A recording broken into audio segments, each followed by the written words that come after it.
אפשר לראות שהמשחק נכנס לקצב מהיר מאוד. משחקים פה 2.5 אנשים וכל השאר מנסים לא לטבוע. הנה, רעיון עם אלכס זוקנמאכר שהוא חלוץ מרכזי. כן, משהו? הגנה.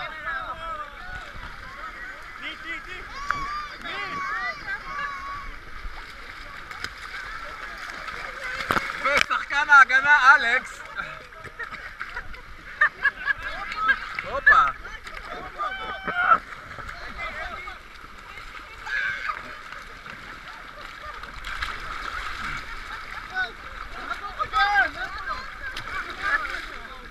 הכדור כבר רף לשם.